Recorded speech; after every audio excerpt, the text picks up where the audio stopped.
All right. In this episode, we are talking about love, love, love. Our love of our careers, love of the tasks we get to do every day.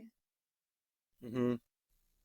Uh, yeah, the things that have made a mark on us and that we appreciate, and the different things and the different aspects of the role and the job and the things that they've done for us, and the moments that they've unlocked, and that kind of thing. So it's a little bit broad and wide ranging, but it's Valentine's, and it was Valentine's uh at the time of recording. So we wanted to spread the love with you all, Yeah.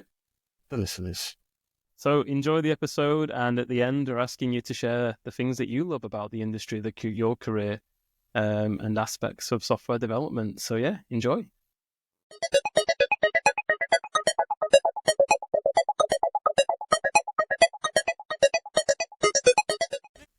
Hello, everybody, and welcome to the Vernon and Richard show. Oh, I keep saying Richards.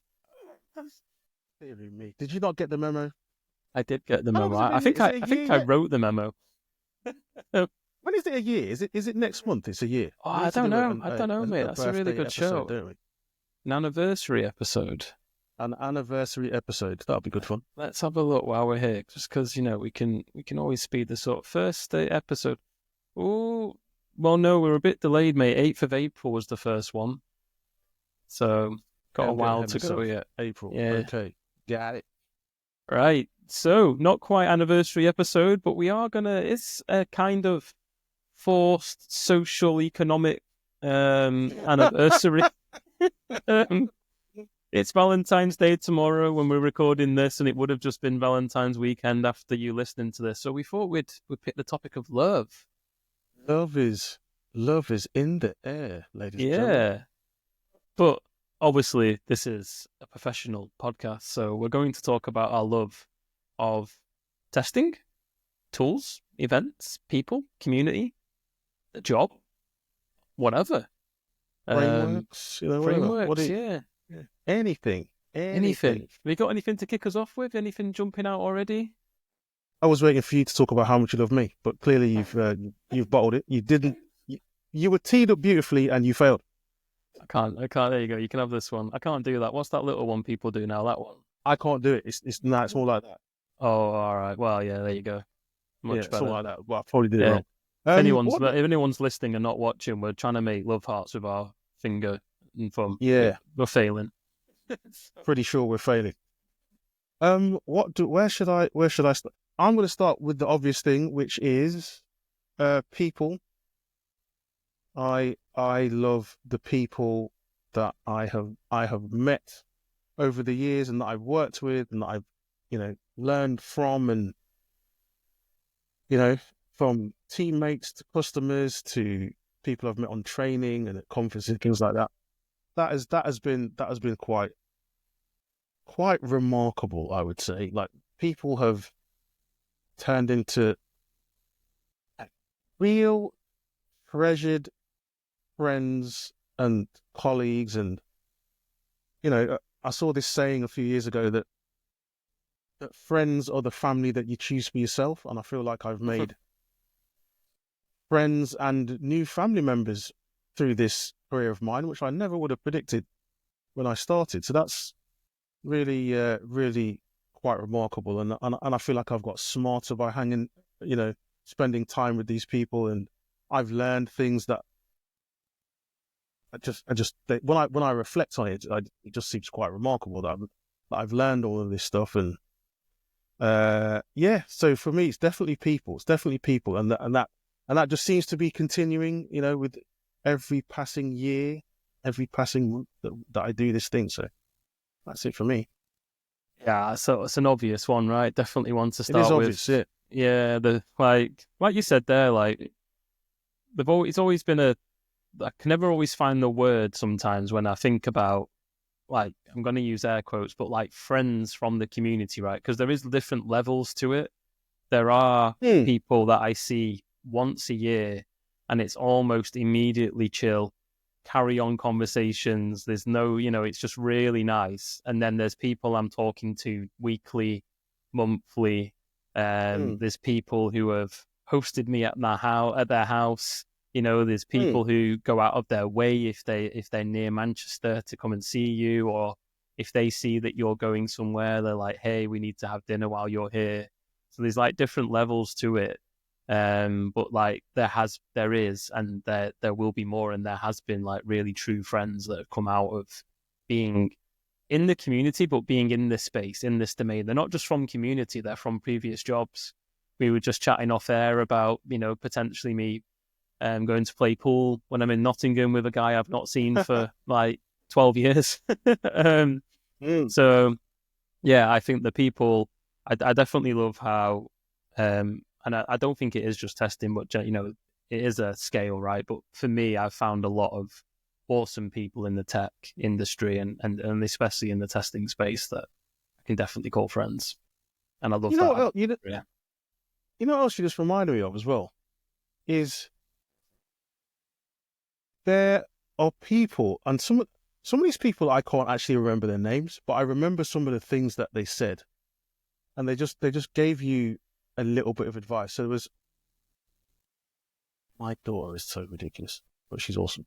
There's one guy, I cannot remember his name. I want to try and track him down. I was working at a place a few years ago. It was the first testing job. It's the first, I consider it my first proper testing job. My actual first testing job was with video games, but this one was not, it was outside of video games, right? And long story short, I got made redundant from there. And there was a guy who worked there, and he was saying to me, he said, "Hey Vern, this will date myself now." He goes, Have you used SQL Server 2005 while you were here?" And I was like, I think so. I'm not sure. Actually, maybe not. I don't think I have. And he said, "Right, come with me." We went over to this machine. He showed me SQL Server 2005. He showed me what it did. And he goes, "I expect that to be on your CV in the next 10 minutes." I was like, "What?" He goes, "Yeah, you now have used SQL. Now you're not going to tell anybody that you are the absolute overlord master of 2005, of SQL Server 2005, but you have used it and you know what it's for. So don't be shy about putting it on your CV." And that was a real light bulb moment for me, because I was like, "Oh no." I said, "Well, if I've only used it a little bit, I'm not going to put it on." And he said, "No, put it on there, but don't." He's saying, "Don't lie. Like, I'm not saying, don't say you're an expert, but you have used it and you know what it is and you know what it's for. So put it on there. But you got to play the game. You got to get through the algorithm, and you got to get through the filters, and you got to get in front of a human. And once you get in front of a human, you're good to go." But also, like, two angles to that, and it literally, this has happened in the last 2 days. So last night we were on the Automation Guild online conference, right? And I was talking about being tool aware. So being aware of tools, and if you can, spend 5 to 15 minutes just having a quick go on that tool, not mastering it, just getting a basic example and understanding of what that tool can do. And then you can share that and talk about that. But just yesterday in work, they were talking about testing responsive websites. And someone asked me in one of the channels, "Has anyone got any advice about we're moving a website to make it responsive web? Anyone got any ideas to test it?" The obvious things like came to mind. I was like, you can automate it, you can alter the browser width in the automated test, right? But then you've got to make assertions, and the assertions could be different for the widths. And then I just said, "Oh, by the way, there's these couple of developer browsers, they're called, where you can put different resolutions side by side. And if you click on one, it does the same action on all the others, like such as Responsively App or Polypaint." And like, he was like, "Oh, great, that's great." And I just thought, as I told him, I thought, I'm going to post that in the QE, like global QE channel in Slack. I'm going to post it in there. And I just did. And like, pretty much everyone in the team put a love heart on it. And like 3 or 4 people replied saying, "Didn't even know that thing existed." And I'm like, and I'm not like, I'm not saying, "No, I'm so good." It's just like there's so many tools. It's not surprising. Yes, he is. Yeah, got a little bit. No. But yeah, there's so many tools out there that it's not surprising, because if you don't come across it, you'll solve a problem a different way. Which ties nicely in. Let's talk about tools, like love of tools. I can't not I can't not say Have you got a favorite? I do. And it's interesting because like the topic of love means a lot of different things, right? But for me, Selenium has enabled my career so much. They set the foundations out for a lot of the automation tools that we see today. If they'd not pushed, then the people behind it, especially the leaders such as Jason and Simon, and obviously the whole team, right? But if they'd not pushed as hard as they had or have, that we wouldn't have this plethora of tools that we have today. And I know there's lots of arguments now about there's better tools out there, right? But it's the OG. Yeah, it's the OG tool. Like it set the standards, it pushed the boundaries, it enabled automation to gain traction. And I know other people might say it really broke the mold. It did, yeah. People might be sat here saying, no, it was QA run, it was QTP, it was Quality Center that made this. Like, but for me, yeah, sacrilege. But for me, I would say Selenium, from a personal point of view and also from an industry point of view, and even now, they're still pushing the boundaries now with like the BIDI spec and just their general improvements of trying to make it easier to automate a browser. So yeah, I would say Selenium's up there, and I'm a big tool fan. I've got others as well, but Selenium's probably top of the list. And the wider project, not just the tool, the wider project and the wider kind of standards and stuff that they've pushed through as part of that project. I don't have a favorite tool per se. I think I don't know how to describe this. What I love, yeah. Sorry, Rich was holding up his notebook and pad and paper, basically. Oh no! So take that all back. Actually, yours is the iPad and pen, isn't it? You love the iPad and pen, yeah. Yeah, it is. Yeah. I do like and the app. And the thing is, tangent. So the app that I like to make notes on is called GoodNotes. But the problem is, it doesn't have an infinite canvas, right? And I wish it would have an infinite canvas. So GoodNotes people, if by some miracle you are tuning into the pod, please create an infinite canvas for GoodNotes. GoodNotes 7, that would be amazing. I was going to say, yeah, when it comes to tools, what I love is people's ability to create their own tools, to use their technical understanding of the application that they're trying to interact with, and their understanding. And my favorite is my favorite example of this is my buddy James Thomas. He just makes tools out of he's got such a beautiful understanding of technology. And I always call him Mr. Wizard, but he always says, look, he says, Vern, I probably know a very tiny percentage of a lot of tools, but that actually gives him great power and great flexibility. He can create tools out of Bash. He can create tools using Python. What else did he? Grep. Oh my God. Grep Ninja. Power of Grep. Oh my God. So when we worked together, I was fortunate enough. I would try and spend some time with him once a week, and we'd just go through some technical stuff. And invariably that meant he was showing me how he was doing stuff, and sometimes it meant I would like to be able to do something, and I know there's a way to do this technically, but I need help.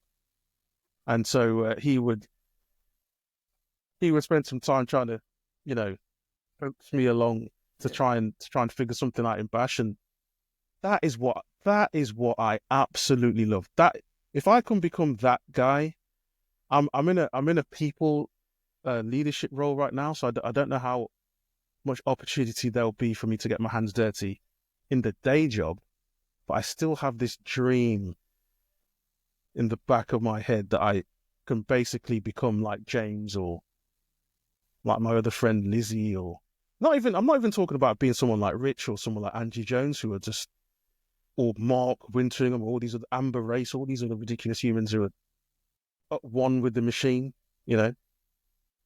I just want to be able to just be comfortable in Bash and be able to cobble together a script and create these tools that can go and grab information from here, grab it from there, pipe it into a thing, diff the things, spit out the results, you know, just... Get Oh, AI sorry, I to do want to that stop for you talking. now. You're all good. Just get AI to Oh, do it. dearie me. Dearie me. Cheating. But again, we're flowing these nicely. Like I love that.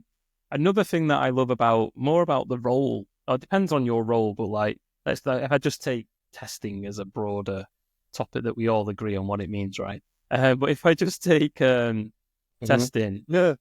from a personal like enjoyment level, I love the way testing kind of walks either side of the line between. Well, when I say testing, like you just mentioned tools, but also automation. But I get to code. I get to play with code. I get to do a lot of things in the technical code space. But then I also get to do a lot of this people glue work, leadership, imagination, theory, strategy side of things. And I get to flow like this between like these two worlds. And I know other roles do that, but I feel like testing, you have a lot more of that flow in. Whereas, you know, if software engineering's changed a lot, right? But most software engineers spend most of their time either discussing a ticket and then implementing the ticket. And very similar with the cloud people, most of the time is discussing the ticket, implementing the ticket. It really is, for me, my experience, it really is that test the QE hat that gets to drift from side to side a lot more. And I've never been a solution owner, but again, I imagine they're so much more on this side, and they touch on the code maybe in planning sessions a little bit, in code reviews. But again, it's more on this side. I feel tester is the one, and that for me, that satisfies kind of what I love about being in the world of software development. I get to do a little bit of all of that, and even more so now that I went back into an IC role, because I get to do that even more. Individual contributor, if for those that don't know what IC is. Amazing. Yeah, I love that too. I always describe it as the perfect nexus between technology, people, and business. And you can you know you can overlap those things as much or as little as you like. Well, I say as little as you like. I think if you're doing your job well, then there's always an overlap with all three. But yeah, I couldn't agree with you more. You can oscillate between or around those things in any given, you know, day, week, month, definitely year. So yeah, I love that too. I love that variety. It's really good. Really, really good. What else do I love? I've got one. Yeah, what about... Go on. Mine would be probably the teaching side that I get to have via either conferences or via community, or also internally. Like I love teaching.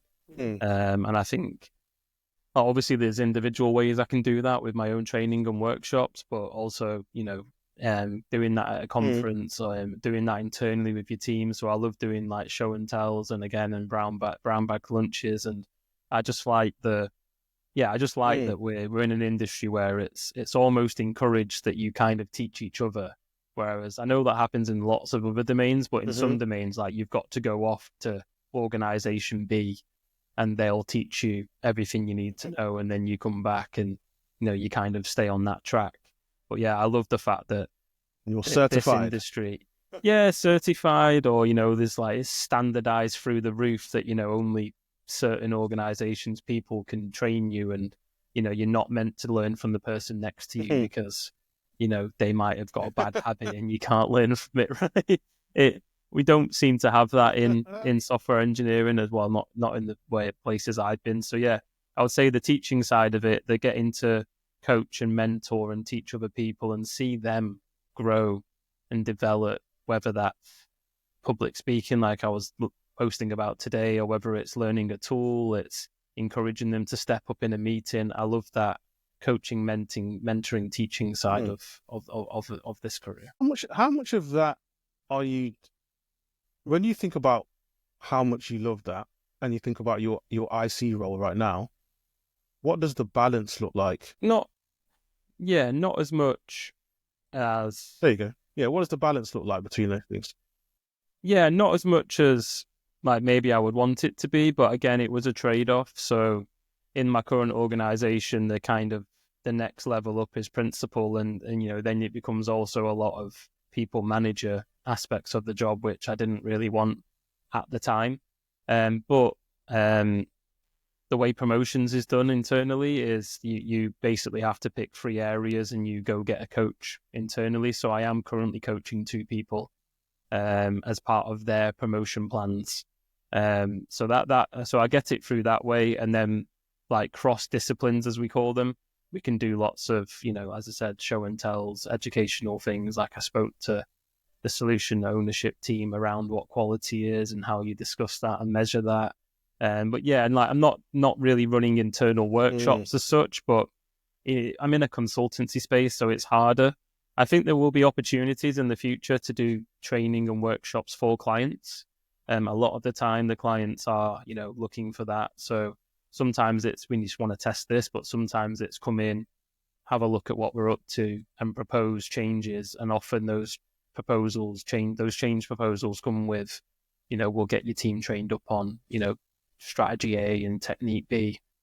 But yeah, at the moment, probably not as much, but I am trying to do some of it in my own time as well. Yeah, I love the coaching part, helping people grow and reach their maximum potential. That's the aspects I love the most. I think coaching and the mentoring, helping people figure things out. I like teaching as well, and you can teach in a kind of coaching flavored way, So I don't know if the definitions are as rigid as sometimes I might make them sound. But yeah, I definitely, that's the thing I love doing the most. I think that's my definitely my happy place. Definitely something that I love doing. Another thing that I've thought of, which is like, you could tie it to the topic of love in the wider context. So why you've been sat there grinning? Well, I'm just thinking of like when you love something that's wrong or bad. Like I do love the crisis of having production issues. Like I love the mayhem and the chaos that comes when things aren't working. What? It's the adrenaline and the chase of it and the investigation. It's like, oh right, we need to get okay. Like that's what I mean. So like, I don't love the fact we have them. Like, we don't want to have them, but when they do happen, I love that kind of when you have to find that next gear and you've got to push through, and suddenly your mind's racing. Like, what could it be? Get those logs. Go check this. Go check that. Hey, Joe, go look at this. And you just like that intensity of it, because obviously we don't want our day-to-day building software to be like that, right? That would be too much, right? But the odd occasion of stepping up in that chaotic moment, or maybe not chaotic, like, if we take Kinebi, maybe complex, right? But like, I just love that little adrenaline buzz of, things are down, we've got to get it back up quickly. Let's go kind of energy. I do love that. You're making me think of something else that I love is figuring things out and understanding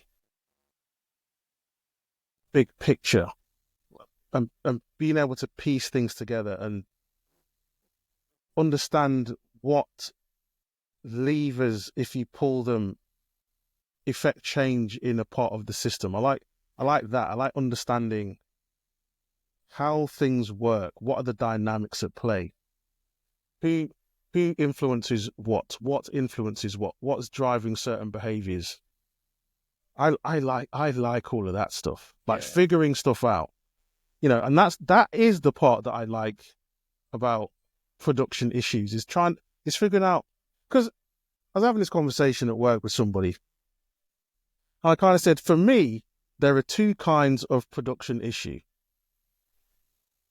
There's one production issue there's one flavor where you say to yourself, how did that happen? Like, I don't even like we really thought hard about this. Like, how did that even happen? That's one flavor.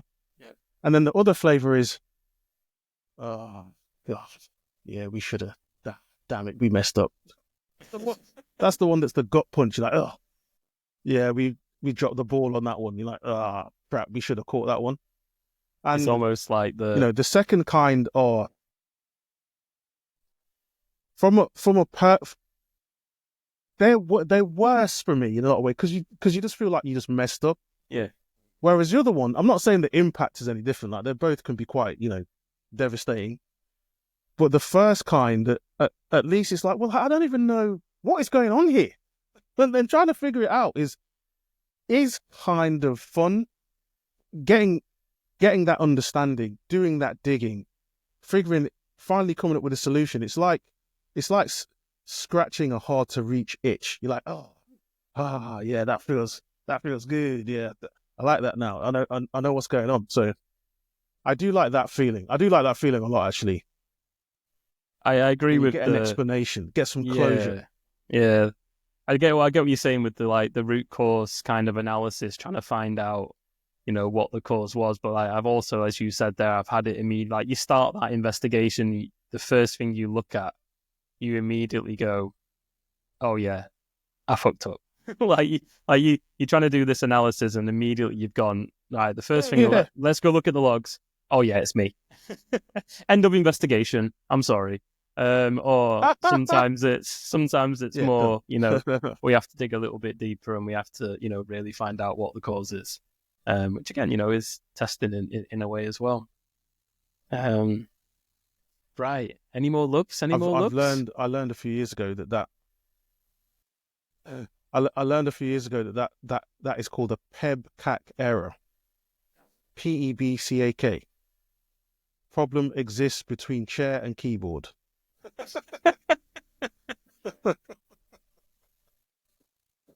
Nice. All right. Any more loves? Any more love for the industry, for the role, for the wider community? Yeah, I do love. I do love a conference. Ooh, a conference. I do. So it's been on my mind a bit lately because I know that it seems to be conference season. So everybody's announcing either their call for papers is open, or that people have been successful and that they're going to be at particular events. So I know that PeersCon have got their some people. It's only in a month, kind of said, I think. I'm going to be. Yeah, it's only in a month. Yeah. It's coming up. So some people have started to reveal and announce that they're going to be on the schedule, which is very, very cool. I know that Agile Testing Days have talked about their call for papers, so that's very cool. You should definitely get involved with that. And one of my absolute favorite conferences is thinking about trying to spin up again. It's called Let's Test in South Africa. Yeah. So if there are any South African listeners whose companies would like to sponsor, then hit me up in the DM and I'll connect you with the organisers. But that conference was, I don't even know where to begin. To go back to the start of the pod. So you, we went to the same. Well, I think did you go twice? I can't remember. We went. The one I went to, you were there 3 times. Oh right, okay. Well, the one I went to, which was just outside Joburg, and we're talking about. I went to the Sweden one a lot, but the South Africa one I only went once. I never went to the Swedish one. Okay. How did I get to Joburg before I got to flipping, where was it, Malmö or wherever it was? I don't know, but the thing that you've reminded me of was talking about making friends at the start of this podcast, and Martin Hinier. Me, you, and Martin went for a massage, if you remember. Not all together in the same space, but like is this safe? Is this safe for the pod? Wait, no, we're talking about love. But Yeah, but yeah, it just shows you that you build those friendships and those like moments that you can have at a conference. And I remember Martin's the generous, one of the most generous souls, and he was like, he wouldn't let us pay, like he wouldn't let us pay for the yeah. massage. It's like, no, I've got it. But yeah, Let's Test Sweden was amazing. Let's Test South Africa, amazing. Yeah, and I really do hope they come back. But anyway, sorry, I interrupted you just because I just remembered that, massages, love, it No, just, man, it that just was that was. triggered a memory. Remember how disorganized the three of us were about organizing to get there. So we all three of us flew out of Heathrow and decided not to get on the same plane. So Rich got there first and then had to wait. Was it 2 hours or 3? He had to wait a long ass time. Yeah. In a surprise to absolutely no one, I was the last person to arrive in Johannesburg. Who else was in the cab? It wasn't Martin in the cab. It was somebody else, wasn't it?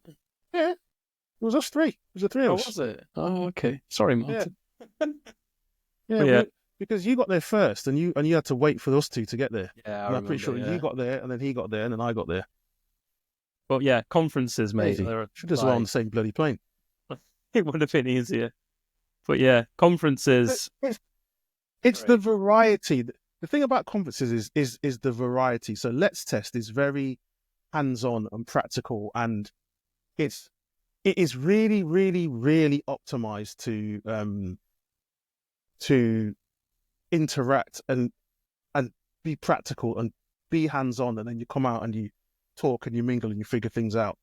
Very, very, very, very social. Then you got something like Agile Testing Days, which is, how do you describe it? You've got the best description of that. I call it a festival. Within a festival, More, yeah, I call it a festival. Festival of testing, because festival with a conference inside. Like, as in, there is a traditional conference inside, but there's also open spaces. There's also networking wrapped around this kind of unicorn festival. Yeah, and then you have other conferences that are more typical in their format, but nonetheless awesome for that, like a PeersCon, where most people are in the same presentation at the same time, and that gives you a really beautiful shared experience. And then there's space for you to go and have those conversations outside of that, listening in, and that is, all of these different formats are just absolutely brilliant. And so conferences are and obviously it's linked to the people thing that I talked about at the start. So I was thinking that as you were speaking, like for me, like conferences combine a lot of the things that I love about my job and my career and my industry. I get to travel, often get to travel with somebody else paying because I'm a speaker, so my flights and accommodation are covered by the event, which means and then you add on a couple of days either side of the conference maybe, and you get to do a bit of traveling. I absolutely love food, so getting to travel and try different food at these places. And then, as you said, the conference allows me to network. It allows me to learn more about the topic. It allows me to share experiences. It allows me to teach. It allows me to do public speaking. All these things that I love. It allows me to socialize. So yeah, it's like a real kind of bringing together of a lot of things that, I do love. It's not all positive. So anyone's listening to this, go, oh, you make it sound amazing. Sometimes I don't like the hotel. ATD hotel, the pillows, absolute shocking. Take your own pillow. But there's other hotels I've stayed at that have been amazing. So it's, I'm not a huge fan of the airport. I on my news aviation gate, there's a Concorde behind me, right? But I don't love airports as much as I used to. I don't like the hours and hours of just, waiting around. But it's part of it. But yeah, overall, I do absolutely love conferences, and we're so fortunate to have as many as we do have. I would say, like, one thing I think we're great in there's tons, but I think what's really great about it is they're very well distributed. It's not like there's 10 amazing conferences and they're all in Germany. It's like every kind of country seems to have a standout event, that means you can pick and choose a couple each year, depending on, whether you like to speak or your budget. But, there's some amazing events in, more affordable places. Like train tickets in the UK, it's cheaper for me to fly to like Cluj in Romania or to Tallinn in Estonia and go to Nordic testing days or Romania testing conference than it is to get the train to London and go to an event in London. Like it's mad. So always I definitely encourage people to have a look outside of your country, because if it's a budget thing, often that's probably cheaper in all fronts, travel and ticket wise. But yeah, I love conferences. Absolutely. Right. Well, I think that's it. Anything else jumping out? Any more love in the air? I love you, Rich. I love doing this podcast with you. That's what I want to say. You're a beautiful human being. This has been pretty good. Practice this again. I suppose we'll get into the loving on the birthday pod. But since it's Valentine's, I just want to tell you that I love you, man. You're a good guy. I love you too. I'll look in the camera like I love you too, mate. No, I honestly do. Yeah. You are a sensational human being. Like you give an awful lot to a lot of people, but you've done an awful lot for me as well. And yeah, absolutely. Love getting to hang out with you on this pod. I love getting to be able to call you a friend. You're a top dude. Yes, mate. Thank you very much. So on that bombshell, on that remarkably cordial. Well, I'm not the friendly tester anymore, so I'm just Richard now. So I talk from the heart. Is that now official? The website's not fully live yet, but the decision is made. I am moving to richardbradshaw.com. I'm going to be changing everything to just be my name. So, but on the socials, will you be friendly tester? No, I'm going to change them. God, so friendly tester will be up for grabs, or are you going to try and keep order of it? I've not thought about that, to be honest, but yeah, my plan is just to make most. But again, I'm probably not going to get Richard Bradshaw on most of these things. It's not a massive commonly name, but it's unless you're kind of first.